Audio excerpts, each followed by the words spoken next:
Alright, welcome to Stampscaping 101. If you're a viewer of this channel, you know how much I love using different types of effects with white pigment ink, usually towards the end of the scene making process, on whatever type of paper I'm using. White cardstock here for that misty looking kind of atmospheric feel around the different objects, bodies of water in the distance as far as clouds go, and the diffusion of imagery to push kind of atmosphere and depth. Different types of foils like this just to completely invent clouds in there, or to illuminate different types of objects in the backgrounds to block off certain types of papers, making it usable for scene stamping. Such as right in here, so that we can see things like these mountains without all that crazy, I don't know, maybe Northern Lights types of effects going on this holographic, very loud foil. And on this one right here, the gold foil, I was just doing some little tweaks down here in my water and up around my clouds and such to get it ready to mail out to the recipient. But I was looking at my pad right here, and I don't think I've done a video on the cleaning of this pad. Okay, now I have a couple different Brilliance white pads. I need one just to use for my impressions. I'm looking for that right now. I don't see it, but I have another one that I can just make impressions from and stamp things in white on usually dark pieces of paper or something like foil. But then I have another one that I'm using for my cotton ball types of applications, to do these types of effects on these different types of surfaces, okay? But what happens is, I have a C for cotton right here.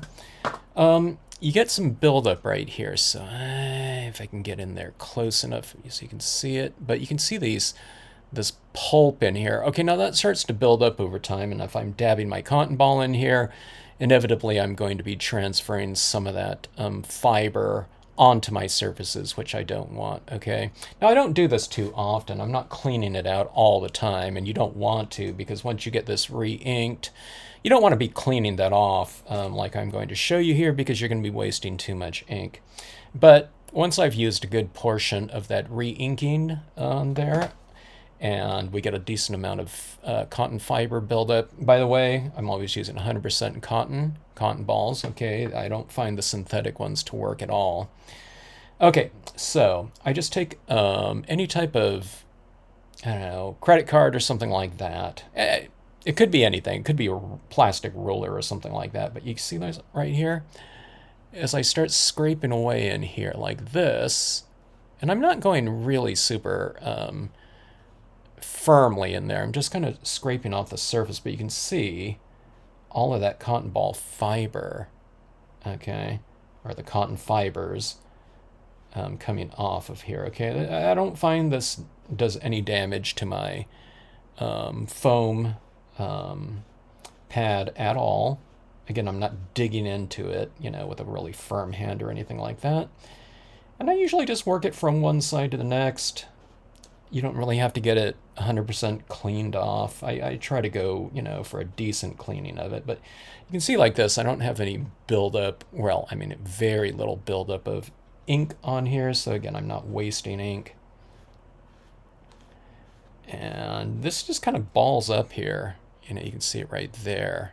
That's all the fibers like that. And I use this a lot, okay? I use it on just about every scene that I do.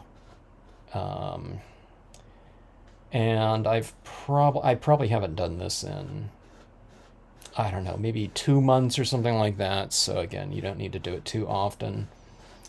If you just use one pad for both your cotton ball effects applications and your impressions, you know, sometimes if you're dabbing a stamp into it and you make a stamp, you know, impression from it, you'll see those fibers within the impression.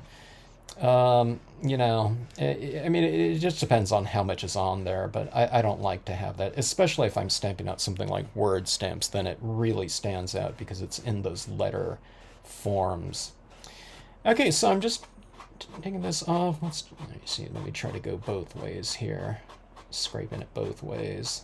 I don't know if you develop a certain grain to this or something. So I'm just kind of flicking it off at this point in time. All right.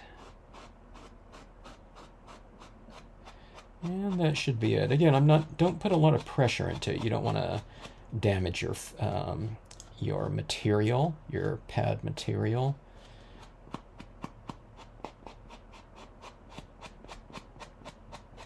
This is a very, very old pad too. I think it's my original one that I didn't use for years, and then or I used it very sparingly for years. I wouldn't be surprised if this is 20 years old, so it's an old one, and it's held up just fine. Okay, now when you re-ink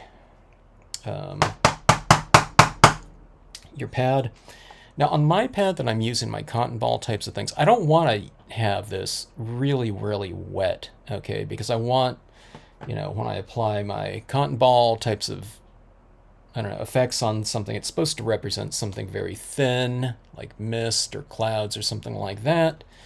So you don't want to, you know, be applying like big blobs of anything, right? I don't know when we want to apply big blobs of anything for any situation, but that being said, I don't apply too much. Now this pad was pretty dry, okay? So I apply about that much. And I don't do that very often either. I'm probably doing that once every... I mean, it depends. If I do a scene like this that's using a huge amount of that white ink, you know, I might re-ink more often, but I usually like this pad between kind of medium to dry. Okay, not completely dry as down here, and medium is right here, you know, fully wet somewhere out here. I like it somewhere in between medium and dry, okay? So somewhere in there, and then I'm using it till it practically goes all the way dry, okay? So just spread this around. I use the same credit card, going like this. And I try to work it into the sponge fabric pretty good. And I don't need it really even on this pad because I'm not making impressions, okay? I'm just kind of dabbing a little cotton ball into it, or like a Q-tip or something like that, and then applying it. So again, you don't need to have it perfectly, you know, evenly spread. So that is that. Your trusty credit card, in this case, year pass, annual pass for the national parks. And then you have your applicator ready to apply in your scenes. Medium dry, never super juicy, okay? I don't even want the one that I'm applying, you know, stamping out imagery onto my scenes with to be like super juicy either, with really almost any type of pigment ink pad, because it is really thick ink. So you don't need to re-ink this all the time, okay? So just be aware of that, and to use the right amount of ink for whatever application you're going after. Like I said, if you're going to do a big slathering of it, then maybe you're re-inking this before you go on there, okay? But if it's just doing these little types of effects within your piece, and you want it to be more of like a real misty light application, then ink this up accordingly. Or just when you're inking up your cotton ball, not the black one, but, you know, clean cotton ball, just dab into it very lightly, and then just dab some of it out before you apply it. All right, so anyways, hope that comes in handy for anyone that's doing this type of thing. If you use this a lot like I do, 2 white pads, you know, so you don't have to worry about it. All right, thanks for watching.